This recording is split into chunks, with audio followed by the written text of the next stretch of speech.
거실에는 오후 햇빛이 천천히 스며들고 있었어요.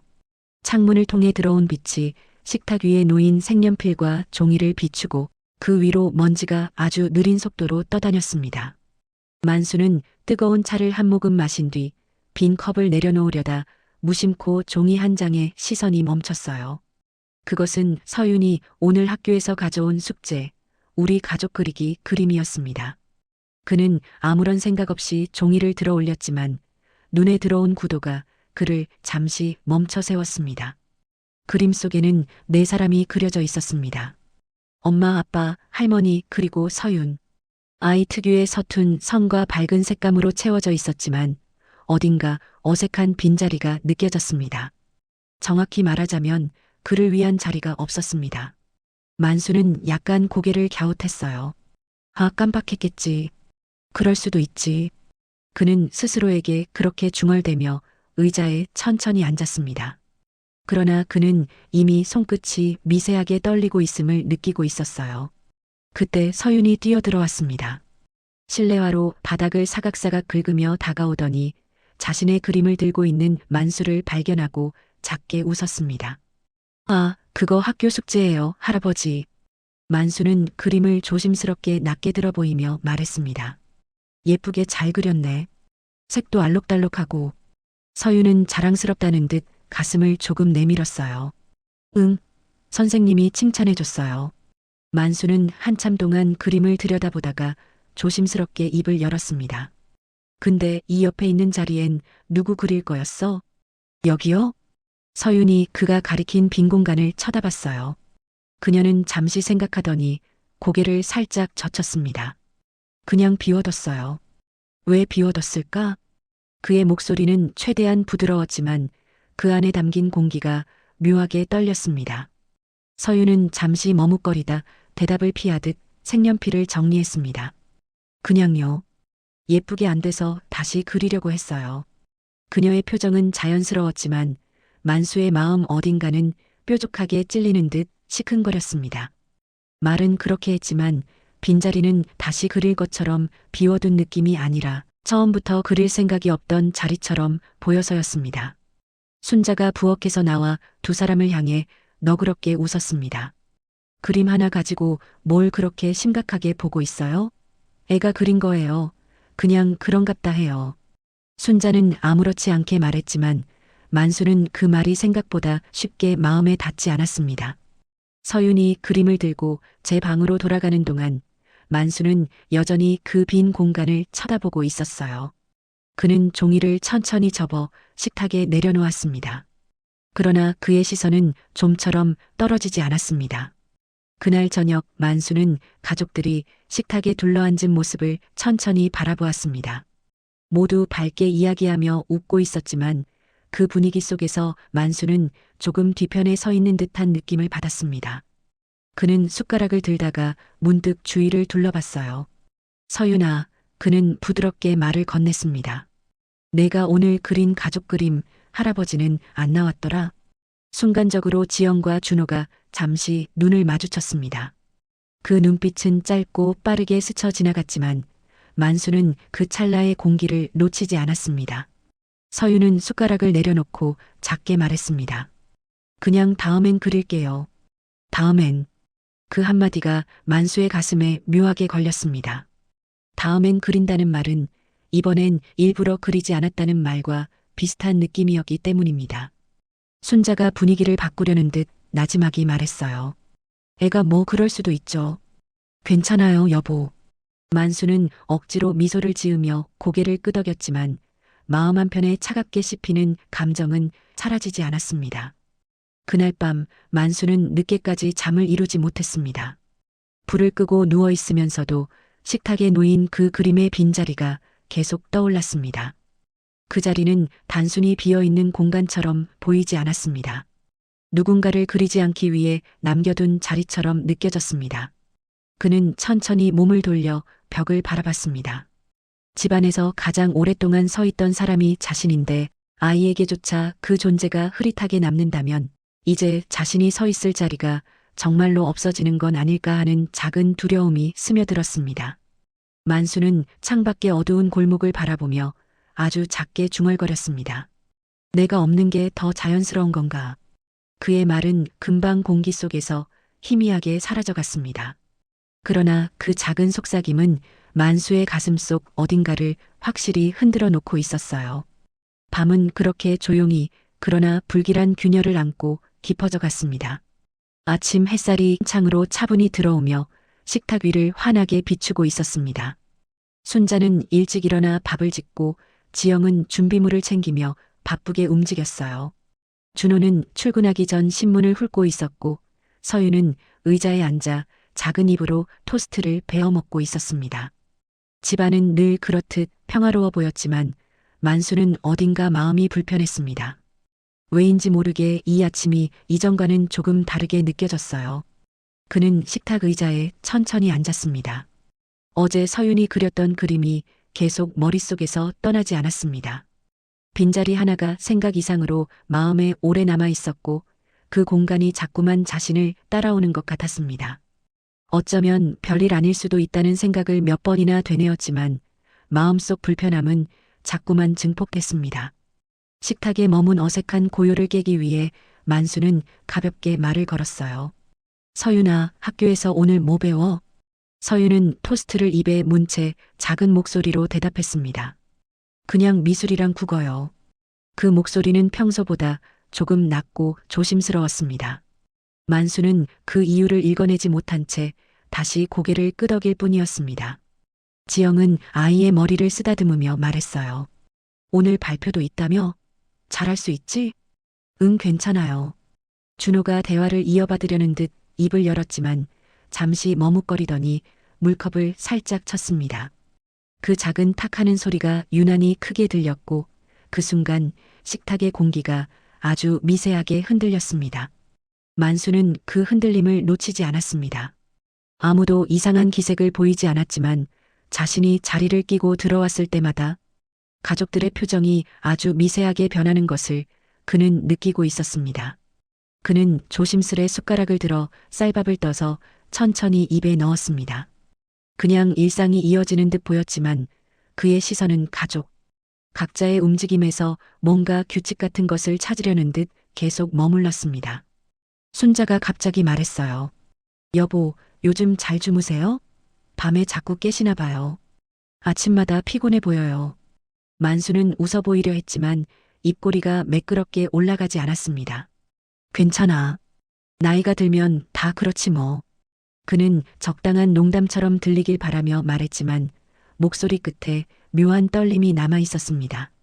순자는 그 떨림을 알아차렸지만 굳이 더 묻지 않았습니다.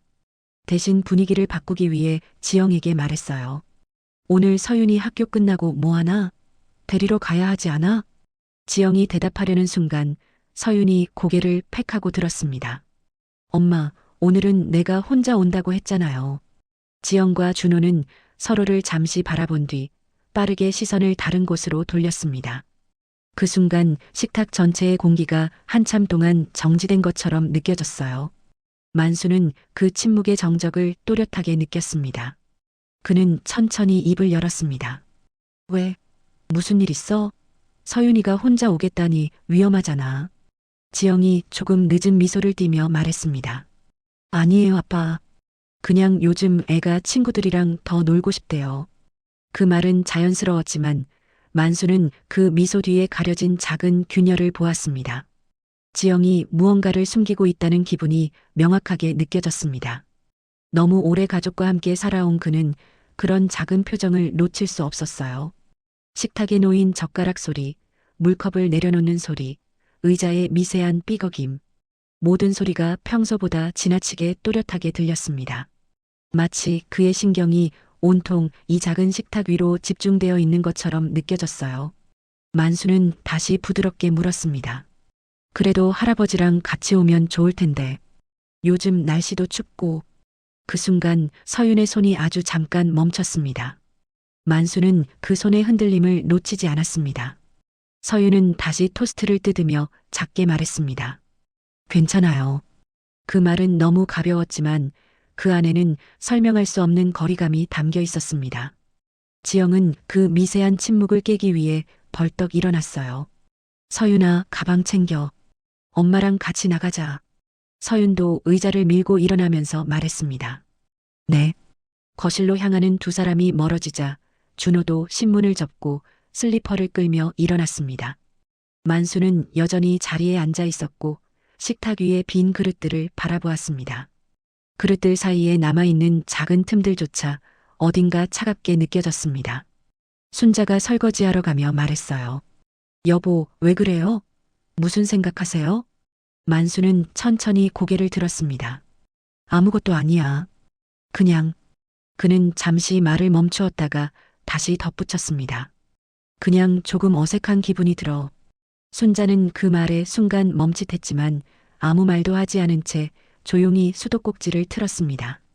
물소리가 부엌을 채우며 또 한 겹의 소음을 만들었지만 그 소리는 만수에게 단절처럼 느껴졌습니다. 식탁 위에서 공기만이 무겁게 가라앉아 있었습니다. 만수는 천천히 자리에서 일어나 방으로 향했습니다. 걸음을 옮길 때마다 발끝에 아주 가벼운 저림이 느껴졌고 그 감각이 점점 퍼져나가는 듯 했습니다. 문을 닫는 순간 그는 부엌에서 들려오는 가족의 목소리들이 갑자기 흐릿해지는 듯 느꼈습니다. 그는 자신의 방에 들어와 조용히 앉았어요. 그러고는 두 손으로 얼굴을 감쌌습니다. 뭐가 잘못된 걸까? 그의 목소리는 방 안에서 쉽게 흩어졌습니다. 그러나 그 흩어진 말 한 조각이 그의 마음속 불안의 중심을 찌르는 듯 했습니다. 그리고 그 순간 그는 확실히 느꼈습니다. 식탁 위에선 분명히 어떤 말들이 사라지고 있었다는 것을, 누군가 무엇을 감추고 있었고 자신만 모르고 있다는 사실이 점점 선명해지고 있었습니다. 그 확신은 서서히 긴장으로 변해 만수의 가슴 깊은 곳을 죄어왔습니다. 집안은 평소와 다를 것 없이 조용했습니다. 순자가 빨래를 개고 TV에서는 낮 드라마가 흘러나왔지만 만수의 귀에는 그 어떤 소리도 제대로 들어오지 않았습니다. 그는 소파에 앉아 신문을 펼쳐놓고 있었지만 글자는 머릿속으로 스며들지 않았습니다. 시선은 글자 위를 지나가면서도 의미를 붙들지 못했고 마음은 다른 방향으로만 계속 흘러갔습니다.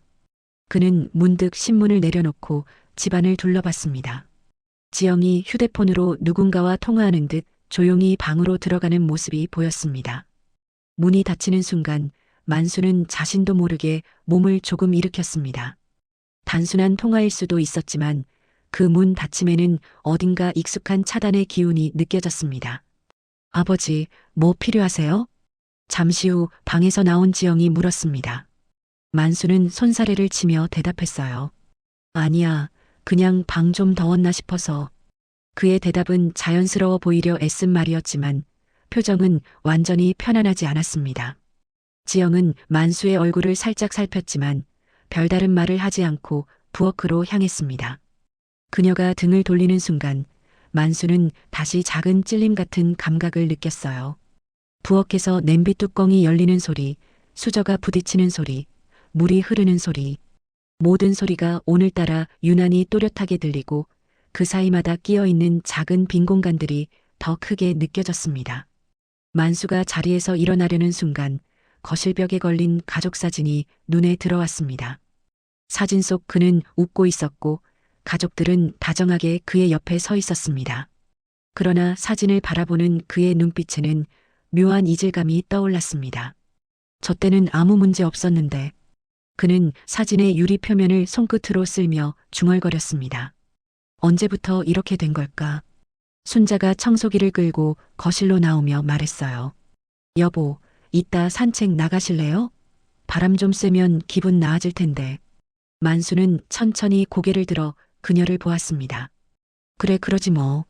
순자는 청소기를 돌리며 다시 말했습니다. 아니면 서윤이 오기 전에 간식이라도 사둘까요? 만수는 어색한 미소를 지었습니다. 그래, 애가 좋아하니까. 하지만 그 미소 뒤에서는 아주 작은 균열이 느껴졌습니다. 순자는 그 균열을 눈치챘는지 조심스럽게 남편을 쳐다봤지만 결국 말을 삼켰습니다. 그때 마침 문이 열리고 준호가 서윤을 데리고 들어왔습니다. 아버님, 다녀왔습니다. 준호는 평소처럼 밝게 인사했지만 만수는 그 밝음이 이상하게 부자연스럽게 느껴졌습니다. 서윤은 가방을 내려놓고 만수를 스치듯 바라보다 이내 시선을 돌렸습니다. 그 표정은 설명하기 어려운 아주 미세한 몸짓이었어요. 만수는 그 짧은 눈맞춤 속에서 어딘가 아득한 거리감을 느꼈습니다. 서윤아, 학교는 어땠어? 그가 온화하게 물었습니다. 서윤은 잠시 멈추더니 말했습니다. 괜찮았어요. 너무 짧고 건조한 대답이었지만 만수는 그 말보다 말하는 순간의 작은 정색이 더 마음에 걸렸습니다. 서윤은 곧장 방으로 들어갔고 준호가 그 뒤를 보며 쑥스럽게 웃었습니다. 애가 요즘 사춘기 좀 일찍 왔나 봐요, 아버님. 감정이 왔다 갔다 해요. 만수는 그 말에 고개를 끄덕였지만 마음속에서는 다른 목소리가 들렸습니다. 아니다. 저 표정은 단순한 사춘기 표정이 아니야. 그는 이유를 설명할 수 없었지만 아이가 자신을 피하는 듯한 느낌을 확실히 느끼고 있었습니다. 잠시 후 순자가 과일을 깎아 거실 테이블에 놓았습니다. 만수는 접시를 바라보다가 문득 말했습니다. 서윤이는 그림 말이야. 요즘 가족들을 그릴 때 뭐 생각하면서 그린대? 순자는 손을 멈추고 남편을 바라보았습니다. 또 그 얘기예요? 그녀의 목소리는 놀라움보다 걱정이 담긴 톤이었습니다. 만수는 시선을 접시에서 떼지 못한 채 말했습니다. 아니, 그냥 궁금해서 그래. 아이가 나를 그냥 빼놓는 건지, 아니면 혹시, 그 말은 끝까지 이어지지 못했습니다. 순자는 그의 손등을 살짝 눌렀습니다. 여보, 너무 예민하게 받아들이지 마요. 서윤이가 일부러 그러는 게 아니에요. 하지만 만수의 표정은 여전히 굳어 있었고 손끝에는 미세한 떨림이 깊어졌습니다. 그때 방에서 서윤의 목소리가 들렸습니다. 엄마, 오늘 그 할아버지 아니, 아무것도 아니야. 순간 거실의 시간은 멈춘 듯 했습니다. 지영과 준호의 발걸음이 동시에 굳었고 순자는 청소기 스위치를 급히 껐습니다. 집안이 갑자기 정적에 잠겼습니다. 만수는 천천히 고개를 돌려 부엌 쪽을 바라봤습니다. 아무도 그의 눈을 보지 않으려 했습니다. 방금 뭐라고 했지? 만수의 목소리는 아주 낮고 조심스러웠습니다. 지영이 재빠르게 말했습니다. 아빠, 아이가 장난친 거예요. 신경 쓰지 마세요. 하지만 그 빠른 대답은 오히려 더 어색하게 들렸습니다. 그 어색함 속에는 뭔가 더 큰 것을 덮으려는 긴장이 분명히 담겨 있었습니다. 만수는 아무 말 없이 자리에서 일어났습니다. 손으로 소파 팔걸이를 짚으며 천천히 균형을 잡고 방문 쪽으로 걸어갔습니다. 순자가 조용히 불렀습니다. 여보. 하지만 그는 돌아보지 않았습니다. 방으로 들어가 문을 천천히 닫았습니다. 닫힌 문 앞에서 그의 가슴 속에서는 작은 균열이 바람처럼 스며들고 있었습니다. 그 균열은 이제 더 이상 무시할 수 없는 크기로 조금씩 벌어지고 있었어요. 그리고 그는 처음으로 확실히 느꼈습니다. 이 집 어딘가에서 자신만 모르는 무언가가 분명히 움직이고 있다는 것. 늦은 오후의 공기는 묘하게 축축했고 골목 사이로 내려오는 햇빛은 길게 늘어진 그림자를 만든 채 천천히 사라지고 있었습니다.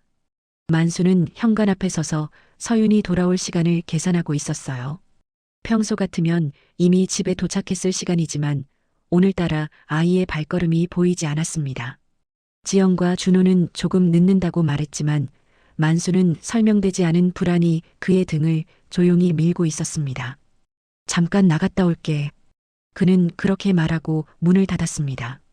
순자는 대답했지만 만수의 귓가에는 흐릿하게만 들렸습니다. 그의 발걸음은 점점 빨라졌고 신발 끝이 아스팔트에 스치는 소리가 유난히 크게 들렸습니다. 그는 골목의 모퉁이를 하나씩 지나치며 서윤의 모습을 찾았습니다. 아이의 작은 가방, 빠른 걸음, 밝은 목소리. 평소 같으면 쉽게 찾을 수 있는 모습이었지만 오늘은 이상하리만큼 어디에도 보이지 않았습니다. 학교 근처 횡단보도에 다다랐을 때 그는 조그만 실루엣이 눈에 들어오는 것을 봤습니다. 멀리서 서성이는 작은 그림자 하나. 그리고 그 그림자는 집으로 향하는 길이 아닌 골목 안쪽으로 천천히 걸어 들어가고 있었습니다. 만수는 순간 멈칫했지만 곧 뒤따라가기 시작했습니다. 걸음은 조심스럽게 늦추면서도 속도는 아이를 따라잡을 만큼 유지했습니다. 그는 왜인지 모르게 발소리를 숨겨야 한다는 묘한 압박을 느꼈습니다. 서윤은 주변을 살피며 골목 깊숙한 곳으로 향했습니다. 평소라면 절대 혼자 갈 것 같지 않은 방향이었습니다. 그 작은 뒷모습이 지나치게 익숙하면서도 어딘가 낯설게 느껴졌습니다. 골목 끝자락의 작은 공원. 평소 아이들이 뛰어노는 밝은 놀이터가 아니라 오래된 벤치와 부러진 가로등 하나만이 남아있는 조용한 장소였습니다. 사람들의 발길이 거의 닿지 않는 그곳에서 만수는 서윤이 갑자기 걸음을 멈추는 것을 보았습니다. 그리고 그 순간 벤치에 앉아있던 한 노인이 서윤을 향해 천천히 손을 들어 올렸습니다. 그 노인은 낡은 회색 외투를 걸치고 있었고 목도리는 오래되어 실밥이 군데군데 빠져 있었습니다. 얼굴은 깊은 주름으로 가득했고 숨을 내쉴 때마다 가슴이 아주 가볍게 들썩였습니다. 그러나 그 눈빛에서는 강하게 누군가를 기다려온 사람의 감정이 느껴졌습니다. 서윤은 그 노인에게 다가가며 자연스럽게 가방을 내려놓았습니다. 만수는 멀리서 그 장면을 바라보며 천천히 숨을 내쉬었습니다. 이해할 수 없는 광경이 눈앞에서 펼쳐지고 있었지만 몸은 굳어 움직이지 못했습니다. 할아버지, 서윤의 목소리가 맑게 울렸습니다. 그 한마디는 만수의 몸속에서 어떤 힘을 곧바로 빼앗아가는 듯 했습니다. 심장이 순간적으로 멈춘 것 같은 기분이 들었고 발끝은 땅에 박힌 듯 움직이지 않았습니다. 노인은 서윤을 향해 손을 내밀었습니다. 왔구나, 우리 서윤이. 그의 목소리는 낮았지만 분명 살아있는 따뜻함이 담겨 있었습니다. 만수는 그 목소리를 듣는 순간 가슴 깊은 곳에서 무언가 울컥 치밀어 오르는 걸 느꼈습니다. 자신이 서윤에게 듣고 싶었던 그 다정함, 그리고 자신이 기대했던 할아버지라는 호칭, 모든 것이 한 번에 낯선 사람의 손에서 나오고 있다는 사실이 그를 무참히 흔들었습니다. 서윤은 가방에서 그림을 꺼냈습니다. 그림 한 장, 두 장, 아이 손에 쥐어진 색연필 자국들. 그 모든 것이 노인의 허벅지 위에 조심스럽게 놓였습니다. 노인은 그림을 바라보며 웃었습니다. 아이고, 예쁘게도 그렸네. 우리 손이 아주 예뻐. 서윤은 수줍게 웃으며 말했습니다. 이거 할아버지 닮게 그린 거예요. 할아버지. 그 단어가 다시 한번 만수의 귓가를 날카롭게 때렸습니다. 그는 숨을 죽이며 벤치 뒤의 벽에 조용히 몸을 숨겼습니다. 노인과 서윤이 서로를 대하는 모습은 마치 오래 알고 지낸 사람들 같았습니다. 그 친밀함은 만수에게 단 한 번도 느껴본 적 없는 감정으로 보였고 인정하고 싶지 않아도 그 사실은 분명했습니다. 노인은 천천히 손을 떨며 그림을 넘겼어요. 이건 나인가? 응, 여기요. 서윤이 가리킨 그림 속에는 남아있던 그 빈자리 대신 이 노인의 모습이 그려져 있었습니다. 그림 속 할아버지, 그림 밖의 노인, 그리고 멀리서 그 둘을 바라보는 만수. 모든 장면이 완벽하게 서로 맞물린 퍼즐처럼 느껴졌습니다. 만수의 시선은 흔들렸고 입술은 바싹 말라 있었습니다. 저게 뭐지? 그가 중얼거렸습니다. 목소리는 거의 들리지 않을 만큼 작았지만 그의 내면은 이미 큰 충격으로 흔들리고 있었습니다. 그는 한 걸음도 앞으로 나가지 못한 채 벤치 뒤에서 두 사람을 바라만 보았습니다.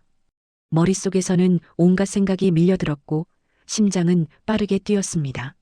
몸 전체에 힘이 빠지면서도 동시에 손끝은 차갑게 굳어갔습니다. 서윤은 노인의 손을 꼭 잡고 있었습니다. 그 모습은 마치 오랫동안 떨어져 있던 가족이 다시 만난 사람들처럼 다정했습니다. 그리고 그 다정함의 중심에 자신이 아닌 다른 남자가 서 있다는 사실이 만수를 무너뜨렸습니다. 노인은 서윤에게 귓속말하듯 말했습니다. 조금만 더 이렇게 보자. 할아버지가 너 보고 싶어서 며칠 밤을 못 잤다. 서윤은 아이답지 않게 조용히 고개를 끄덕였습니다. 그 모습이 어른처럼 침착하고 어딘가 슬퍼 보였습니다. 만수는 골목의 그림자 속에서 혼자 서 있었습니다. 어둠이 내려앉기 전에 그는 천천히 뒤돌아서 걸음을 옮겼습니다. 다리는 힘없이 흔들렸고 숨은 목까지 차오르는 듯 답답했습니다. 그는 무겁게 중얼거렸습니다. 저 사람은 누구야? 하지만 마음속에서는 이미 답을 알고 있는 듯한 기분이 들었습니다. 그리고 그 답이 그의 삶 전체를 흔들어 놨습니다. 그는 골목을 빠져나가며 한 가지 사실만을 확실히 느끼고 있었습니다. 이제부터는 돌아갈 수 없는 길에 서 있다는 것. 밤 공기는 의외로 차가웠습니다. 만수는 집으로 돌아가는 길에 여러 번 걸음을 멈춰야 했습니다. 손은 허공을 더듬듯 떨렸고 그의 호흡은 얕고 빠르게 흔들렸습니다. 골목에서 본 장면이 계속 머리를 때리고 또 때렸습니다. 들릴 듯 말 듯한 서윤의 할아버지라는 목소리, 처음 보는 노인의 손을 꼭 잡고 웃던 아이의 얼굴. 그 모든 기억은 다시 떠올릴 때마다 그의 가슴 한복판을 찌르는 것처럼 아팠습니다. 집에 가까워졌을 때 만수는 문 앞에서 한참 동안 서 있었습니다. 문을 열어 들어가야 했지만 지금 이 감정이 어떻게 표정으로 드러날지 알 수 없었기 때문입니다. 이 집안에서 하루하루 쌓아온 익숙함이 오늘은 어딘가 낯설고 멀게 느껴졌습니다. 문을 열고 들어가자마자 순자가 놀란 얼굴로 다가왔습니다. 여보, 어디 갔다 오셨어요? 얼굴이 왜 그래요? 만수는 대답 대신 신발만 아주 천천히 벗었습니다. 그냥 바람 좀 쐬고 왔어. 그 말은 너무 짧았고 숨을 섞지 않은 말이었습니다. 순자는 그 말 속에서 무언가 이상한 기운을 느끼고 조심스레 그를 살폈지만 더 캐묻지는 않았습니다. 그는 방으로 들어가 문을 닫았습니다. 방 안은 어둡고 고요했고 낯설 만큼 조용했습니다. 그는 천천히 침대 가장자리에 앉았습니다. 마치 긴 하루에 지친 사람처럼 보였지만 실은 단 몇 분 사이에 그의 인생이 뒤흔들린 것이었습니다. 그는 입술을 조금 열어 중얼거렸습니다. 저 사람은 대체 누구지? 그러나 머릿속에서는 이미 하나의 이름이 떠오르고 있었습니다. 지영의 친부. 그 이름은 오래전부터 들먹이지 않던 단어였고 그 존재는 이미 사라진 사람처럼 받아들여졌습니다. 만수는 목을 천천히 뒤로 젖히며 깊은 숨을 들이마셨습니다. 잠시 후 그는 결심한 듯 자리에서 일어났습니다. 방문을 열고 거실로 나가자 지영과 준호가 소파 근처에서 뭔가 작은 목소리로 이야기를 나누고 있었습니다. 그 소리는 그의 발걸음 소리에 멈춰섰습니다. 아버지 일찍 주무시려고요? 지영이 조심스럽게 물었습니다. 만수는 그 질문에 바로 대답하지 않았습니다. 대신 그녀를 잠시 바라보다가 아주 침착하게 말을 꺼냈습니다. 지영아, 너한테 물어볼 게 있다. 지영은 긴장한 듯 눈을 깜빡였습니다. 네, 아버지. 그의 눈빛은 흔들리지 않았지만 그 안에는 알 수 없는 서늘함이 엿보였습니다. 서윤이가 오늘 학교에서 혼자 집에 온다고 했지? 얘 요즘 그러고 싶다고 해서. 만수는 조용히 고개를 저었습니다. 아니야. 이유가 있겠지. 지영은 순간 그 말에 숨이 걸린 듯 가벼운 멈칫을 보였습니다. 만수는 그 미세한 변화 하나를 놓치지 않았습니다. 지영아. 그는 목소리를 낮추었습니다. 너희 무슨 일 숨기고 있니? 지영의 눈동자가 아주 조그맣게 흔들렸습니다. 준호가 옆에서 서둘러 나서며 말했습니다. 아버님, 그게 별거 아닙니다. 그냥 조용히 해라. 만수의 말 한마디는 준호의 말을 꽉 막았습니다. 그가 이렇게 단단한 목소리를 내는 일은 거의 없었습니다. 잠시 정적이 흘렀습니다.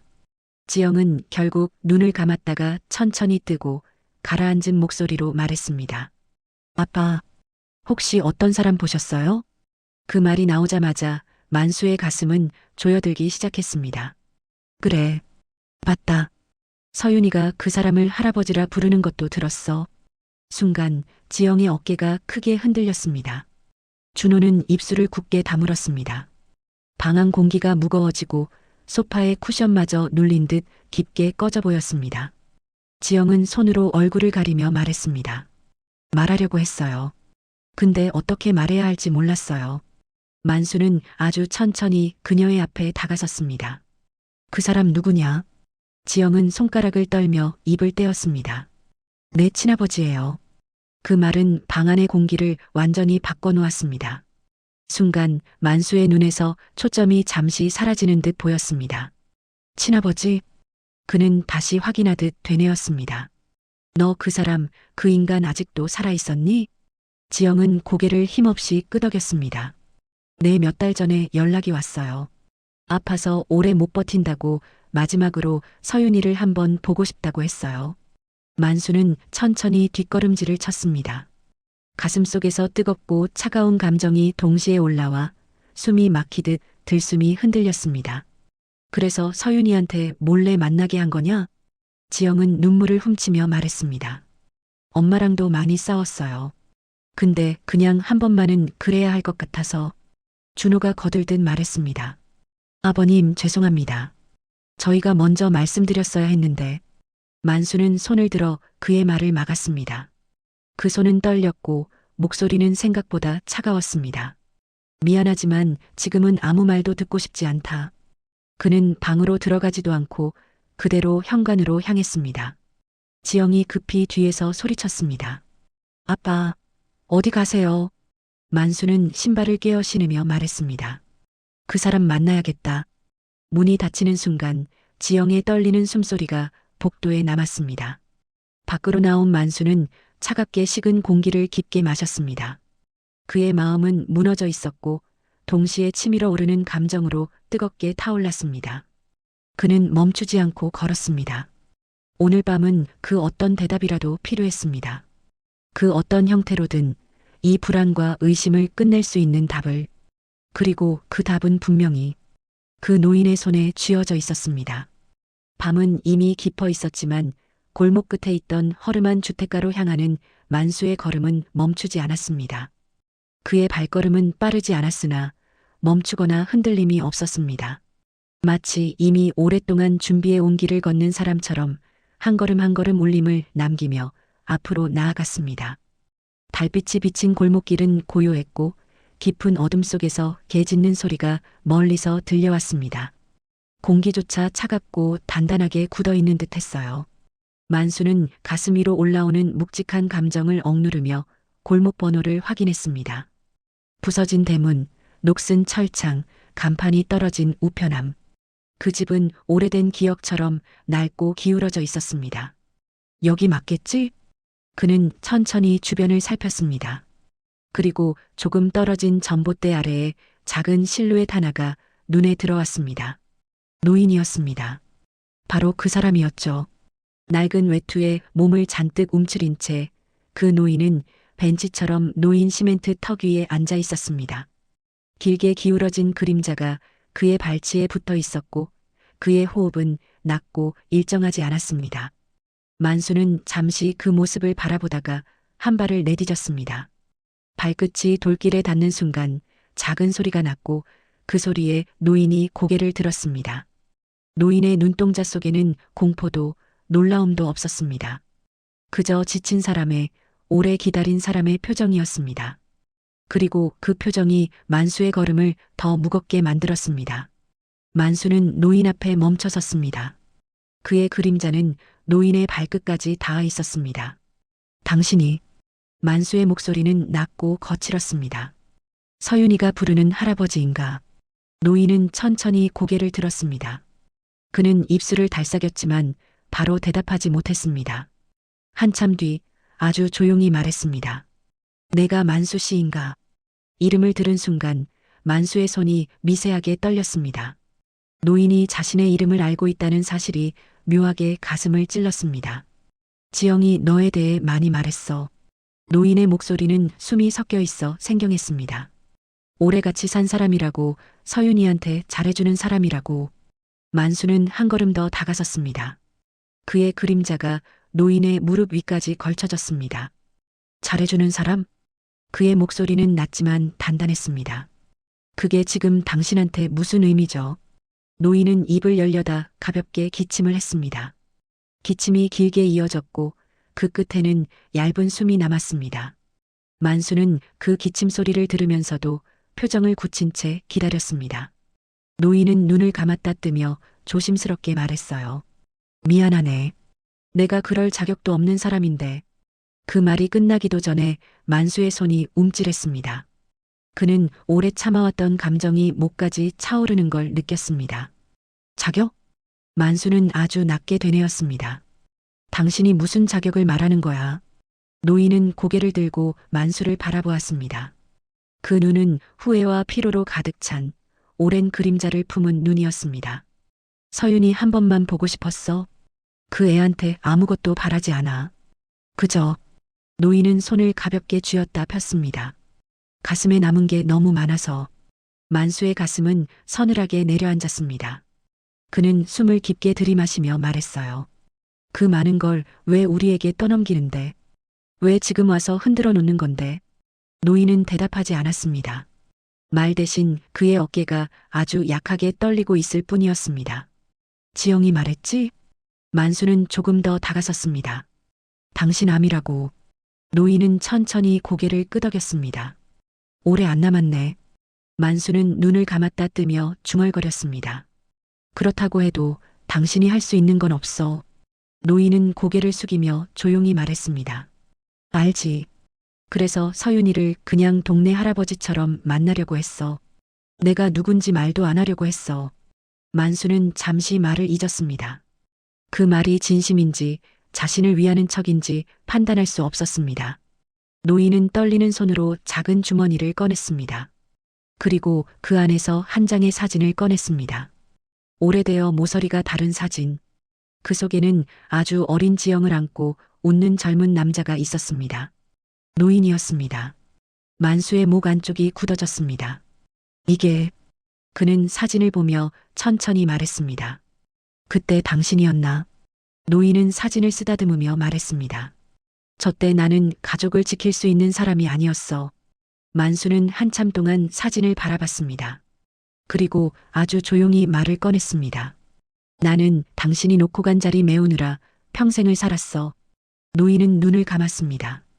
그 말은 뼈에 박히는 듯한 무게였습니다. 말로 설명할 수 없는 세월의 총량이 그 한 문장에 담겨 있었습니다. 지우려고 애쓴 적도 있지. 만수는 천천히 이어 말했습니다. 아무도 그걸 알아주지 않아도 내가 그의 아버지니까. 내가 그 자리 지켜야 했으니까. 노인은 천천히 고개를 숙였습니다. 고맙네 고마워. 만수의 눈빛이 흔들렸습니다. 그 한마디가 왜 가슴을 더 아프게 하는 건지 알 수 없었습니다. 근데 만수는 노인을 정면으로 바라보았습니다. 당신 덕분에 내가 느끼는 이 감정은 뭐야? 노인은 대답하지 못했습니다. 만수는 아주 조용히 그러나 단단한 목소리로 말했습니다. 내가 차지한 자리를 당신이 다시 흔드는 그 감정이 당신은 절대 모를 거야. 노인의 눈가가 붉어졌습니다.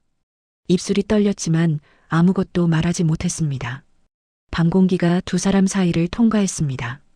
차갑고 무거운 공기, 긴장과 후회와 분노가 얽혀 만들어낸 복잡한 기운이었습니다. 만수는 한 발짝 뒤로 물러났습니다.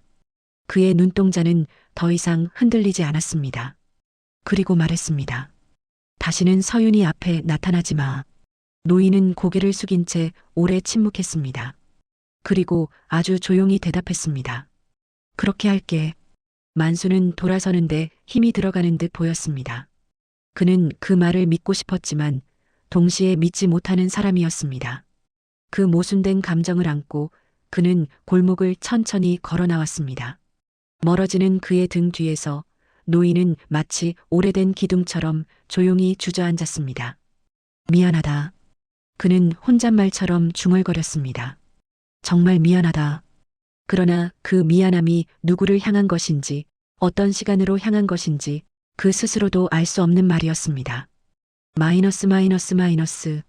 만수는 골목을 벗어날 때까지 뒤돌아보지 않았습니다. 그러나 그의 손끝과 심장은 여전히 떨리고 있었습니다. 무언가 큰 파도가 밀려오기 전에 침묵 같은 불안이 그를 천천히 감싸고 있었죠. 그리고 그는 아직 알지 못했습니다. 지금 이 밤의 대면이 곧 다가올 마지막 장면의 시작이라는 것을. 해가 완전히 지기 전에 방명 같은 빛은 동네 오래된 공원에 길게 드리워져 있었고 부서진 가로등 아래에는 사람의 그림자 하나가 느릿하게 흔들리고 있었습니다. 그곳에는 서윤을 기다리는 한 노인이 있었습니다. 지영의 친부 한동식. 초췌한 얼굴과 잿빛 피부 기침할 때마다 목 뒤로 울리는 쉰 숨. 그의 몸은 이미 오래된 기계처럼 한계에 다다른 모습이었지만 눈동자만큼은 어딘가 견고하게 서 있었습니다. 마지막 남은 힘으로 붙잡고 싶은 무언가가 있다는 눈빛. 조금만 더 버티자. 노인은 자신의 손등을 내려다보며 중얼거렸습니다. 손등에 핏줄이 드러나 있고 기운이 빠진 손가락은 바람이 스치기만 해도 떨렸습니다. 그는 손바닥을 펼친 채 하늘을 한번 올려다보았습니다. 오늘은 꼭 와줬으면 좋겠다. 한참을 그렇게 기다리고 있을 때 멀리서 작고 조심스러운 발걸음 소리가 들렸습니다. 딱, 딱, 딱. 아이가 맨발로 걷듯 가볍지만 분명 공원으로 다가오고 있는 소리였습니다. 서윤이었습니다. 그녀는 학교 가방을 한쪽으로 기울인 채 숨을 살짝 몰아쉬며 공원으로 들어섰습니다. 눈빛이 흔들렸고 입술은 단단히 닫혀 있었습니다. 마치 오기 싫었지만 그래도 오기로 결심한 사람처럼 그 얼굴엔 어린아이답지 않은 책임감이 담겨 있었습니다. 왔구나, 서윤아. 노인은 천천히 웃으며 손을 들어 보였습니다. 그 손은 조금씩 떨렸지만 그 떨림 안에는 반가움이 가득했습니다. 서윤은 조심스럽게 다가왔습니다. 오늘 많이 아파 보여요. 괜찮다. 노인은 숨을 고르며 말했습니다. 내 얼굴 보니까 좀 나아졌다. 서윤은 가방에서 종이 몇 장과 색연필통을 꺼냈습니다. 그녀는 돌 하나로 평평하게 만든 자리에 앉아 그림을 펼쳤습니다. 종이 모서리가 살짝 구겨져 있었고 서윤은 그것을 손톱으로 펴면서 말했습니다. 어제도 그렸어요. 할아버지 닮게. 노인은 그 말을 듣고 코끝이 떨렸습니다. 정말 고맙다, 서윤아. 아이의 손이 천천히 종이를 밀어 올렸습니다. 그림 속 노인의 얼굴은 조악했지만 표정만큼은 정확하게 닮아 있었습니다. 희미하게 내려앉은 눈꺼풀, 주름 사이를 훑으며 번지는 그늘, 그리고 외로움을 감싸는 따뜻함. 서윤만이 볼 수 있는 모습들이 그대로 담겨 있었죠. 노인은 그림을 손끝으로 쓸었습니다. 예쁘다, 내가 그려줘서 정말 예쁘다. 서윤은 그 말을 들으며 작게 고개를 숙였습니다. 그리고 아주 조용한 목소리로 물었습니다. 할아버지, 얼마 남지 않았어요? 엄마가 울면서. 노인은 말을 잇기 전 짧게 눈을 감았습니다. 그 사이 그림자가 그의 눈 밑에 내려앉고 숨이 한번 가볍게 꺾였습니다. 그래, 많이 남지 않았다. 그는 천천히 웃었습니다. 그래서 너 보고 싶어서 왔지. 서윤의 눈동자가 흔들렸습니다. 그녀는 울지 않으려 애쓰는 아이처럼 입술을 꼭 깨물었습니다. 그럼 내가 더 자주 올게요. 그러지 않아도 괜찮다. 오늘 본 걸로 충분하다. 노인은 그 말을 꺼낼 때 실제로 자신이 담담하다고 믿으려는 것처럼 보였지만 손등 위로는 얇은 떨림이 끝없이 번지고 있었습니다. 그때 갑자기 노인의 몸이 크게 흔들렸습니다. 가슴이 답답한 듯 손을 움켜쥐고 몸을 앞으로 굽혔습니다. 할아버지. 서윤이 급히 다가가 그의 어깨를 잡았습니다. 노인은 숨을 들이쉬었지만 들숨이 제대로 들어오지 않았습니다. 폐 깊숙이 막힌 듯 숨은 끊어질 듯 끊어지지 않는 얇은 선으로 이어졌습니다.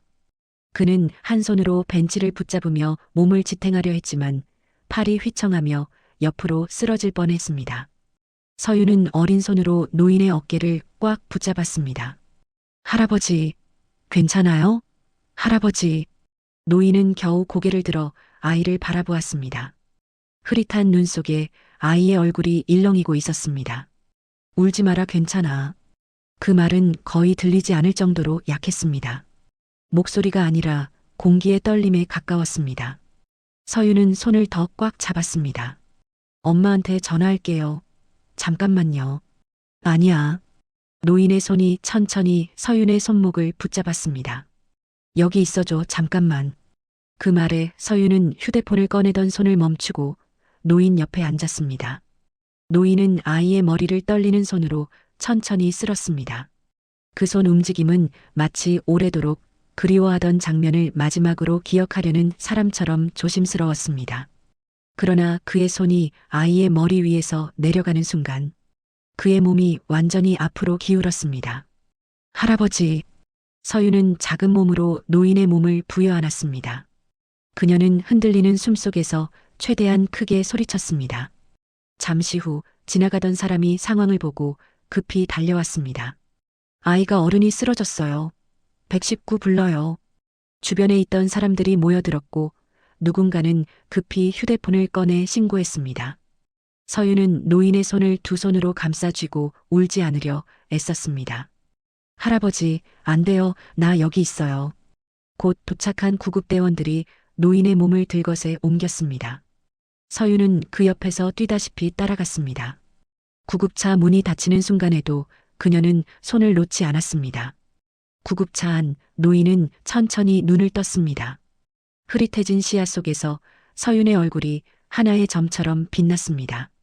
서윤아. 그의 마지막 목소리는 거의 공기 같은 울림이었습니다. 고맙다. 넌 나한테 마지막. 그 말은 끝내 이어지지 못했습니다.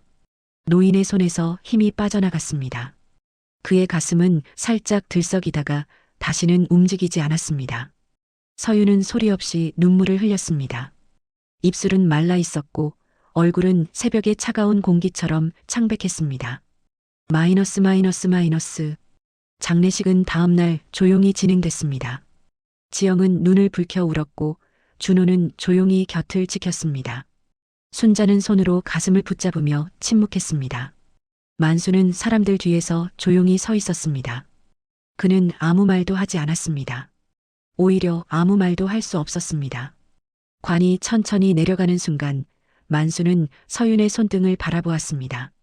아이가 꽉 쥐고 있는 손, 떠난 이를 보내는 어린 눈동자. 그 눈동자에는 어른들조차 감당하기 어려운 어떤 마지막의 무게가 담겨 있었습니다. 바람 한 번이 장례식장을 스쳐 지나갔습니다. 만수는 그 바람 속에서 오래전 어딘가에서 들려온 말 같은 울림을 다시 떠올렸습니다. 내가 놓고 간 자리 메우느라 평생을 살았어. 만수는 천천히 눈을 감았습니다. 그가 붙잡고 있던 자리와 떠나간 사람이 남기고 간 자리. 두 자리의 무게가 그의 가슴을 동시에 눌러왔습니다. 그러나 아직 끝나지 않았습니다. 곧 그 자리는 다른 그림 속에서 다시 모습을 드러나게 될 것이었습니다. 장례식이 끝난 날 집안은 이상하리만큼 조용했습니다. 사람들이 남긴 인사와 발자국, 음식 냄새, 헛기침 소리 같은 것들은 이미 사라졌고 남은 건 눌린 공기뿐이었습니다. 평소 같으면 TV가 켜져 있을 시간이었지만 그날만큼은 누구도 리모컨을 집어들지 않았습니다. 만수는 거실 한쪽에 서서 슬리퍼 끝으로 바닥을 천천히 문지르고 있었습니다. 어디에도 시선을 두지 못해 결국 허공과 벽 사이 어딘가를 멍하니 보고 있었습니다. 눈앞에는 방금까지 봤던 장례식장의 흑빛 풍경이 계속 겹쳐졌어요. 안경 너머로 떠나간 남자의 관이 땅속으로 내려가던 모습, 그의 등 뒤에서 서 있던 서윤의 작은 어깨가 떠올랐습니다. 여보. 순자가 부드럽게 불렀습니다. 좀 앉아요. 계속 서 있으면 허리 아파요. 만수는 그 말에 천천히 고개를 돌렸습니다. 하지만 바로 대답하지 않았습니다. 대신 입술을 조금 떼더니 잠시 생각을 정리하는 듯 침을 삼켰습니다. 애는? 그가 겨우 물었습니다. 방에 들어갔어요. 아까부터 한마디도 안 하더라고요.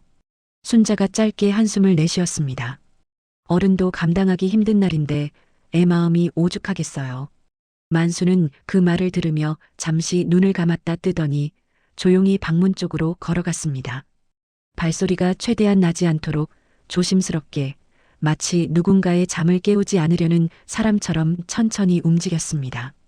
서윤의 방 문은 살짝 닫혀 있었고 안쪽에서 아주 미세한 색연필 긁는 소리가 들려왔습니다. 선이 종이를 타고 움직이는 마찰음이 일정한 리듬으로 이어지고 있었어요.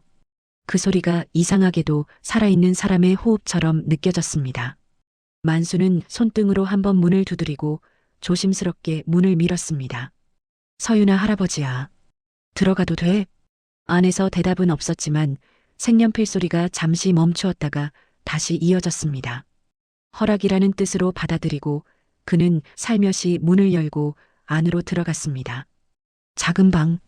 책상 위에 스탠드 하나만 켜져 있었고 그 아래에서 서윤이 고개를 숙인 채 무언가를 그리고 있었습니다. 등은 굳어 있었고 어깨는 아주 조금씩만 움직였습니다. 옆에는 이미 여러 장의 종이가 겹쳐져 있었고 바닥엔 색연필이 제멋대로 굴러와 있었습니다. 뭐 그리고 있니? 만수는 최대한 부드럽게 물었습니다. 서윤은 바로 돌아보지 않았습니다. 대신 손을 멈추지 않은 채 말했어요. 조금만 있다 보세요. 만수는 그 말에 걸음을 멈추고 벽 쪽에 기대어 섰습니다. 그는 아이의 뒷모습을 조용히 바라보았습니다. 어린아이답게 휘어진 등이 아니라 어른처럼 잔뜩 힘이 들어간 등. 그게 더욱 마음을 아프게 했습니다. 시간이 어느 정도 흘렀을 때 서윤이 조심스럽게 손을 떼고 의자를 돌렸습니다. 이제 봐도 돼요. 만수는 천천히 다가갔습니다. 그리고 책상 위에 놓인 종이를 내려다보았습니다. 그림 속에는 가족이 서 있었습니다. 엄마, 아빠, 할머니, 그리고 서윤. 거기까진 익숙한 구성처럼 보였습니다. 하지만 그 옆에 예전에는 없던 모습이 두 개나 더 서 있었습니다. 한 사람은 낡은 모자를 쓴 마른 할아버지. 그는 조금 희미한 선과 옅은 색깔로 칠해져 있었습니다. 그리고 다른 한 사람은 안경을 쓰고 웃고 있는 할아버지. 그는 조금 더 선명한 선과 색으로 그려져 있었지만 다른 가족들처럼 또렷하진 않았습니다. 두 노인 사이에는 작고 가느다란 선 하나가 이어져 있었어요. 마치 서로가 서로를 완전히 밀어내지도 완전히 이어붙이지도 못한 채 어색하게 연결된 것처럼. 이게, 만수는 조심스럽게 물었습니다. 누구야? 서윤은 그림을 내려다보다가 아주 조용히 대답했습니다. 왼쪽이 오늘 간 할아버지요. 말을 하다 죽었다는 단어를 쓰지 않으려는 듯 멈칫하고 대신 고개를 숙였습니다. 그리고 오른쪽이 우리 집 할아버지. 우리 집 할아버지. 그 말이 만수의 가슴 한가운데로 천천히 들어왔습니다. 말은 부드러웠지만 그 안에 담긴 의미는 생각보다 크고 묵직했습니다. 예전에는. 서윤이 계속 말했습니다. 여기. 그녀는 그림 아래쪽 한 빈 공간을 손가락으로 톡톡 두드렸습니다. 이 자리에 아무도 없었어요. 그냥 비워뒀어요. 만수는 그 자리, 그 빈 공간을 바라보았습니다. 얼마 전까지 자신이 발견하고 혼자 마음 아파했던 그 공백이었습니다. 그때의 공기가 다시 떠올랐습니다. 근데 서윤은 색연필 하나를 집어들었다 내려놓으며 말했습니다. 이제는 비워두는 게 더 이상 맞는 것 같지 않아서요. 만수는 천천히 숨을 들이마셨습니다. 그래서 두 사람을 같이 그렸구나. 네. 서윤은 고개를 끄덕였습니다. 누가 진짜 할아버지인지 잘 모르겠어요. 근데 둘 다 그냥 할아버지 같아서요. 그 말은 서툴러 보였지만 그 안에는 아이 나름의 진심이 담겨 있었습니다. 만수는 그 진심이 자신의 마음 깊은 곳으로 그대로 들어오는 것을 느꼈습니다. 잠시 침묵이 흘렀습니다. 방 안에는 스탠드 불빛과 두 사람의 숨소리만이 조용히 섞여 있었습니다. 서윤아. 만수가 천천히 입을 열었습니다. 내가 할아버지를 어떻게 생각하는지 할아버지한테 말해줄 수 있겠니? 서윤은 무릎 위에서 깍지를 낀 손을 꼭 쥐었습니다. 그리고 시선을 그림에서 떼지 않은 채 아주 천천히 말했습니다. 집에 있는 할아버지는. 그녀는 그림 속에서 안경을 쓴 노인을 가리켰습니다. 맨날 같이 있는 사람이에요. 아침에도 보고 저녁에도 보고 밥 먹을 때도 있고 내가 아플 때도 옆에 있었어요. 그녀는 손가락을 조금 옮겨 다른 쪽 노인을 가리켰습니다. 근데 저쪽 할아버지는 어쩐지 내가 원래부터 알고 있던 사람 같았어요. 처음 봤는데 이상하게 마음이 따뜻했어요. 그 말에 만수의 손이 살짝 떨렸습니다. 그는 손을 주머니 속으로 넣어 떨림을 숨겼습니다. 둘 다 너무 다르게 좋은데. 서윤이 작은 목소리로 말했습니다. 근데 한 사람은 이제 없어요. 그 말은 아이의 입에서 나왔지만 방 안의 공기를 크게 흔드는 울림을 가지고 있었습니다. 만수는 침을 천천히 삼키며 고개를 끄덕였습니다. 그래서 서윤이 덧붙였습니다. 없어진 사람도 여기 안에서만큼은 같이 있었으면 해서요. 그녀는 조용히 가슴을 손바닥으로 톡 치며 말했습니다. 내 그림 안에서는 둘 다 할아버지예요.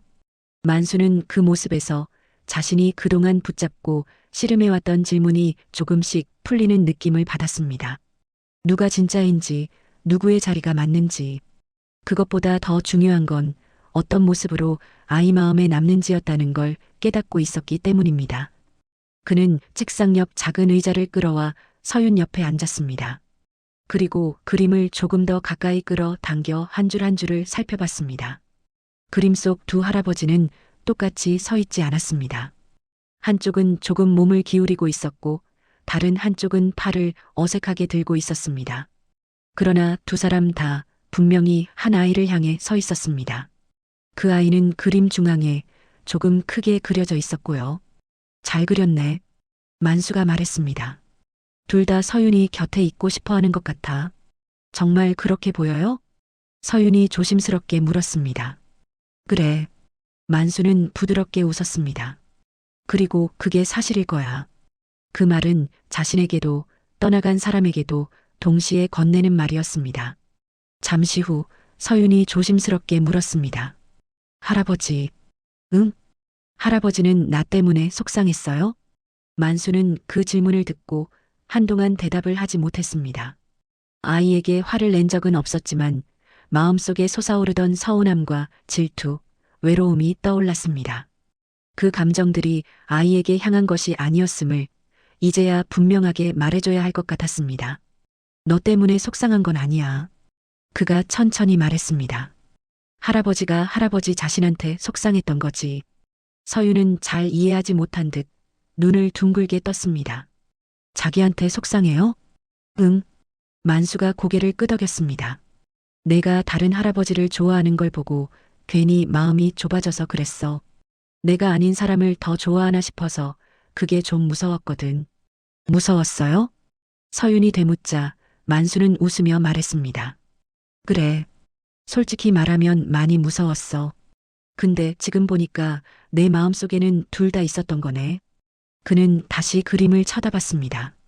두 개의 자리. 하나는 이미 비어버린 자리, 또 하나는 여전히 옆에 남아있는 자리.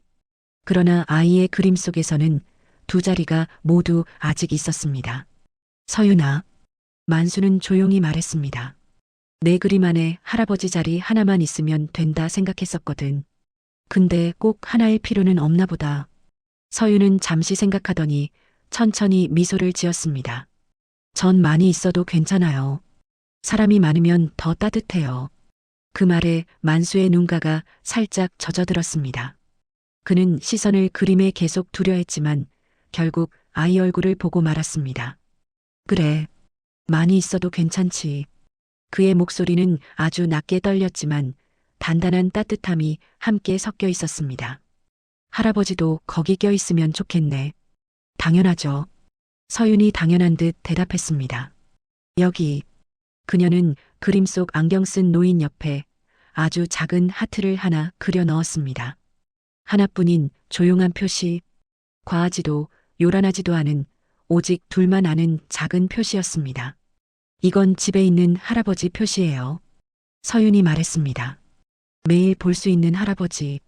만수는 그 말을 들으며 천천히 눈을 감았다가 떴습니다. 그것이면 충분했습니다.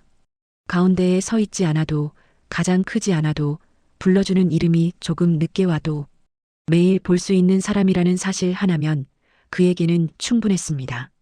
고맙다, 서윤아. 그가 조용히 말했습니다. 제가 더 고마워요. 서윤은 작은 목소리로 대답했습니다. 할아버지가 안 떠나서요. 그 말은 아무 장식도 없는 직선 같은 문장이었지만 만수의 가슴을 깊이 울렸습니다. 떠날 수 있었던 자리, 지워질 수 있었던 이름. 그러나 그는 여전히 이 집에, 이 방에, 이 아이 곁에 서 있었습니다. 잠시 후 순자가 살며시 문을 열고 얼굴을 내밀었습니다. 둘이 뭐해요? 밥 시켰어요. 서윤이 웃으며 대답했습니다. 엄마, 가족 그림 그렸어요. 나중에 같이 봐요. 순자는 방 안을 슬쩍 들여다보며 말했습니다. 그래, 이따 보자. 문이 다시 닫히고 방 안에는 다시 두 사람만 남았습니다. 서윤은 그림을 조심스럽게 들고 벽 쪽으로 걸어갔습니다. 그리고 자신의 침대 머리맡 가장 잘 보이는 자리에 그 그림을 붙였습니다. 스카치 테이프를 꾹꾹 눌러붙이는 손끝이 단단했습니다. 그 손끝에서 이 작은 방에서만큼은 지워지지 않을 무언가가 만들어지는 듯 했습니다. 여기 붙이면 잘 보이겠죠? 서윤이 묻자 만수가 고개를 끄덕였습니다. 응, 잘 보이겠다. 그는 그림을 올려다보며 천천히 말했습니다. 할아버지도 매일 볼 수 있겠네. 그 말 속에는 떠나간 사람에 대한 마음과 자신에 대한 작은 다짐이 함께 들어 있었습니다. 스탠드 불빛 아래 그림 속 두 할아버지의 얼굴이 희미하게 빛났습니다. 한 사람은 이미 세상에 없지만 아이의 그림 안에서만큼은 여전히 서 있었고, 다른 한 사람은 비틀거리는 다리를 이끌고서도 이 집을 지킬 것입니다. 그리고 그 사이에 조그맣게 웃고 있는 아이. 아이 뒤에서 그 아이를 지켜보는 가족들. 그 모든 모습이 삐뚤빼뚤하고 서툰 선들로 그려져 있었지만 분명 하나의 그림 안에서 같은 자리를 나누어 서 있었습니다. 만수는 아주 오래전 자신이 처음 이 집 문을 열던 날을 떠올렸습니다. 낯선 집, 낯선 아이, 낯선 아내. 그리고 이제는 더 이상 낯설지 않은 이 자리. 서윤아. 그가 마지막으로 조용히 불렀습니다. 네. 서윤이 그를 올려다봤습니다. 할아버지는 여기 있으면 되지? 그는 손가락으로 그림 속 자신을 가리켰다가 천천히 자신의 가슴을 눌렀습니다. 여기하고 여기. 서윤은 아무 말 없이 그냥 고개를 크게 한번 끄덕였습니다. 그리고 아주 조심스럽게 만수의 손을 잡았습니다. 응, 거기요. 그 짧은 대답이 만수에게는 지금까지 들었던 그 어떤 말보다 확실한 대답이었습니다. 그날 밤 이 집에는 여전히 슬픔이 있었고 빈자리는 존재했습니다. 그러나 동시에 비워두지 않은 자리도 분명히 생겨나 있었습니다. 한 아이의 그림 안에서, 그리고 그 그림을 바라보는 한 노인의 마음 안에서